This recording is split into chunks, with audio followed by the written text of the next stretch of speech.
Hello and welcome back to the channel, and for today's video I'm going to be doing my top 10 favorite movies of 2023. Alright, if I didn't say it in the last video, I just want to say Happy New Year. We're here in 2024. I think we're like in the second week or third week, I think, of January, so I'm still obviously in 2023, but that's why I'm making this video. My top 10 favorite movies of 2023. What a year for cinema. And man, well, there's nothing else left to do, but let's get to it, shall we? I wrote it down because I'm not going to remember it. Okay, number 10, Talk to Me. This horror movie was a big surprise, probably my favorite surprise of 2023. Came out of nowhere. It was really fun to know that the directors were from YouTube, and that just gives me a lot of hope and a lot of praise for fellow YouTubers who are aspiring a career in filmmaking. Talk to Me was awesome. I had a great time with this, and can't wait to see their next project. On to number 9, Dream Scenario. Now, Nicolas Cage, we all love him, we know him, we all know his movies. This was a really cool one. I really enjoyed it.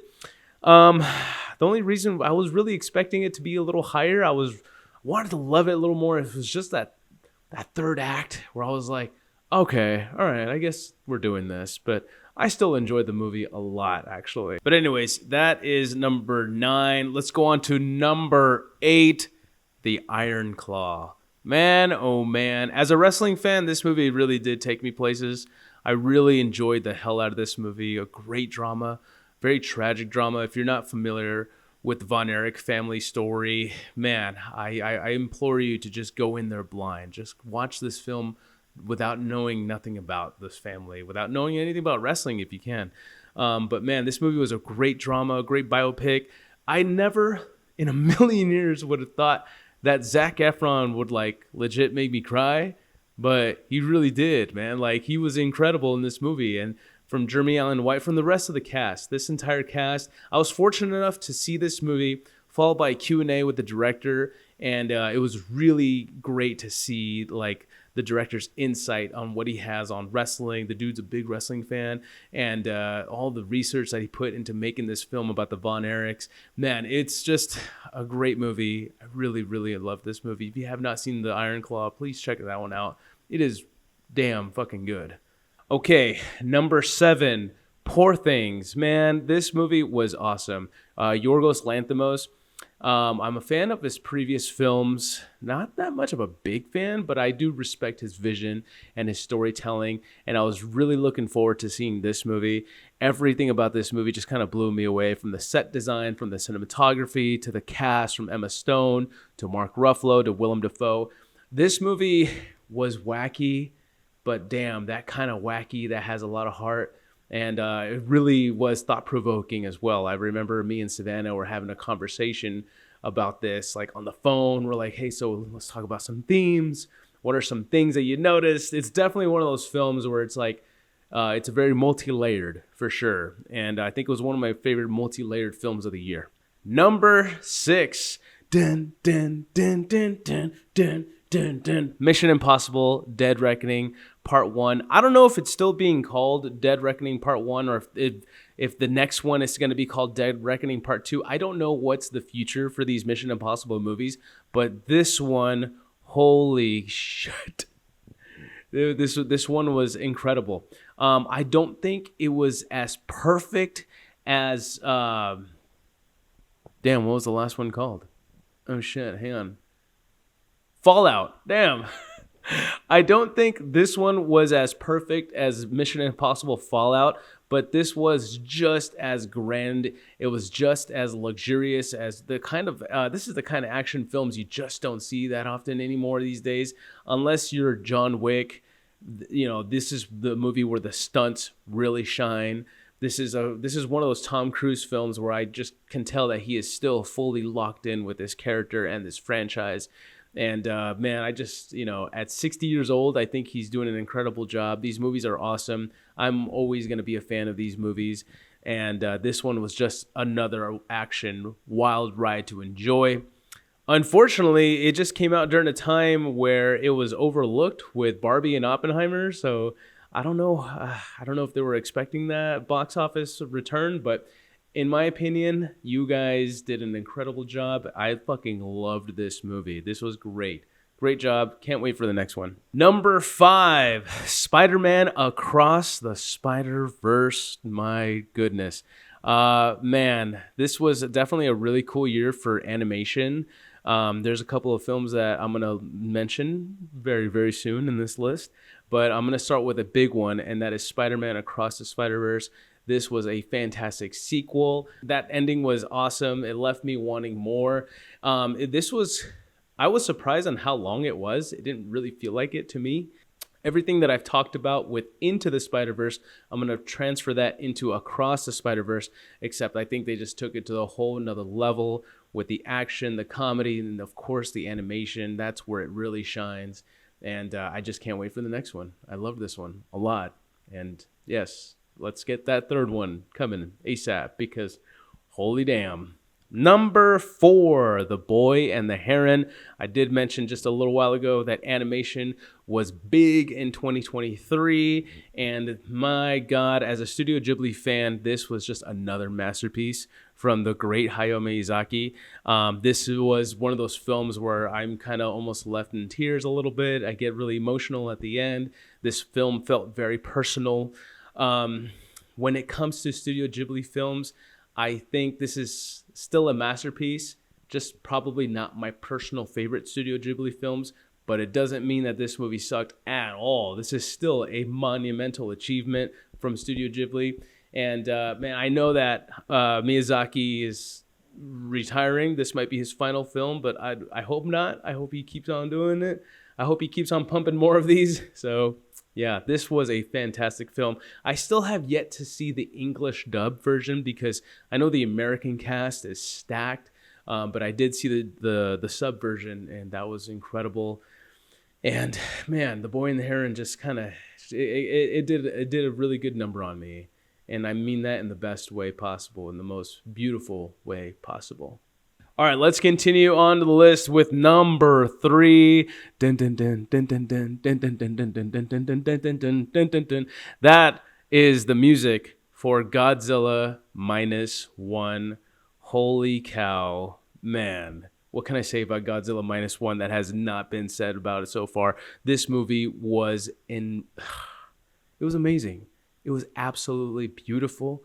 As a lifelong Godzilla fan, I'm trying to put my bias aside, and I'm trying to put all my previous emotions that I have for this big, giant creature, and I just want to speak the truth of how I truly felt about Minus One. Seeing this in a theater with a group of friends was an incredible experience, especially on a big screen like IMAX. You know, you can never go wrong with seeing it in that format. But this movie was a much different film compared to the rest of Godzilla films. This was beautiful. This was masterfully crafted. And I'm talking from everything. This is the first, I'm talking about everything from Godzilla to the human characters, to the sets, to the music, to the storytelling. When it comes to these movies, I never really care about the humans, to be honest. I just want to see Godzilla wreck shit for 2 hours. And you know, and this is the film where I was like, wait a minute, something's happening here. I am caring about the humans in this one. Okay, all right, that's cool. I dig it. And man, I loved it.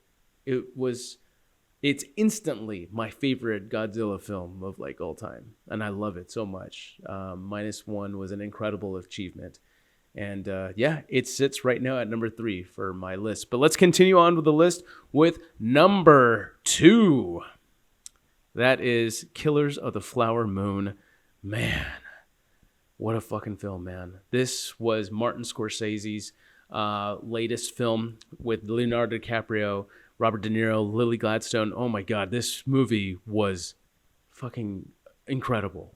It was great. It was heartbreaking.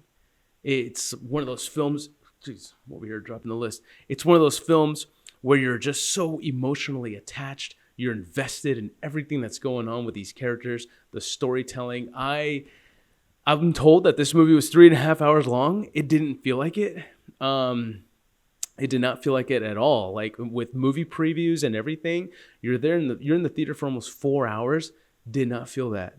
That's which sounds insane, right? But no way. This movie was incredible. Probably, I wouldn't say it's Scorsese's best, but I definitely think this movie deserves the recognition it's getting right now. I'm hoping to see some Oscar buzz for this, especially for Scorsese. I think this is another beautifully crafted film by a master like Martin Scorsese. And yeah, I can't recommend this movie enough. This is a great drama, a historical drama, a very heartbreaking drama. And man, I just really, really enjoyed Killers of the Flower Moon. But that is number 2. My number 1 pick is Oppenheimer. Oppenheimer. Of course it's Oppenheimer. Of course it's Oppenheimer, man. This was, I'm a big Christopher Nolan fan. I've loved his films from all the way back from Insomnia to Batman Begins to Inception to Interstellar to even Tenet. I am a Tenet fan. I am a big fan. I will always defend Tenet. But Oppenheimer, my God, this was another movie that did everything to me, from feeling depressed, from feeling happy, from feeling anxious. This was one of those films where I'm just like, I am glad to feel heartbreak in this film. Because A, it still makes me feel like I'm still a human. But B, it's one of those films where you're just escaping reality, even though this really did take place, even though this was real. But however, it's one of those films where it just brought back cinema in so many ways. This was one of those films that's like, in the era full of superhero flicks and mega big blockbusters, this movie felt like a blockbuster, but it was still a historical drama piece with incredible acting from Cillian Murphy and everybody from Robert Downey Jr. to Emily Blunt to Matt Damon. Everybody in this film did a monumental work, from the music and the cinematography all the way back to Christopher Nolan. And Christopher Nolan is proven once again that he is a master of his craft. And this is a film where I believe that Nolan and Scorsese kind of just rode in the same convertible and just pulled up to me and says, "Get in, loser. We're going to go save cinema." And that's literally what happened. And that's literally how I felt about when it comes to Oppenheimer and Killers of the Flower Moon. But Oppenheimer was an immaculate achievement. And when I bought in physical media, I threw it in, and it's just as a beautiful picture as if I was watching it in IMAX, right? But I'm always going to prefer watching it in IMAX because, man, nothing beats that, really.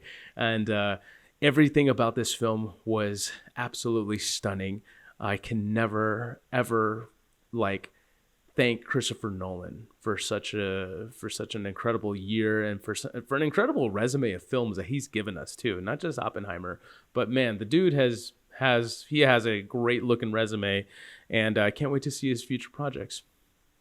But that is it for my top 10. There are some honorable mentions here that I want to mention. Another animated film, Teenage Mutant Ninja Turtles: Mutant Mayhem. I had a great time with that movie. Loved it, man. But like I said, it was a great year for animation.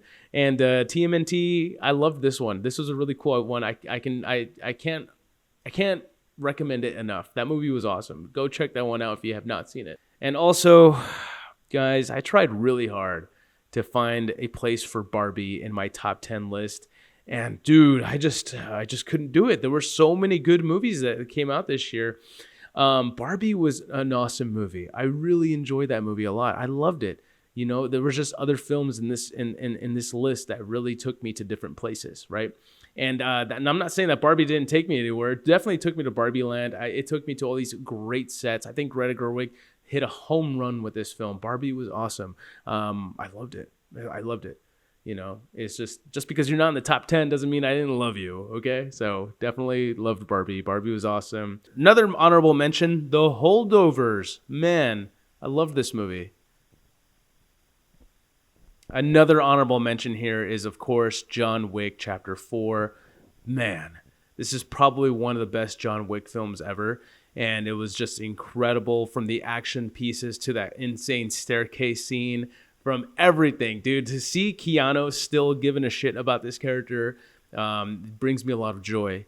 And the fact that he goes beyond just giving a shit, dude. He puts his whole body on the line, and it's just one of those incredible action movies that's just worth seeing. But that is it for my list of top 10 favorite films from 2023. I want to thank you for tuning in. This has been fun, and 2023 has been a great year for movies. Probably not the best. I'll admit it. Probably not the best year. Definitely not the best year. There were a lot of stinkers. There were a lot of bad movies. I saw a lot of bad movies out there. And, man, I'm just fortunate enough to enjoy movies like the way I normally do, because like I realized that the industry took a hit in 2023 with a lot of things going on, from the strikes to the bad quality in movies and blockbusters, especially like superhero movies and stuff like that. But aside from all that, I look back and 2023 was another good year for movies. There were enough good movies for me to put together a top 10 list, so that's always a good sign. And yeah, so that is it. And I am curious about what are your favorite top 10 favorite movies of 2023. I would like to hear from them. Let's chat down below. And 2024 is here, and I cannot wait to see what other movies are going to be thrown onto us. I'm looking forward to a lot, like Dune 2. I'm curious about what they're going to do with this other Joker movie on the way. So, and then there's also probably going to be a few surprises out there. Like what? I'm very curious to see what's the next Talk to Me, you know? Thanks again one more time for watching this video. And if this is your first time on the channel, welcome. I like to do stuff like this. I like to talk about movies, and I like to show off some movies that I make sometimes here and there. But yeah, have fun, explore, and enjoy. And once again, thanks for tuning in, and I'll catch you on the next one. Bye.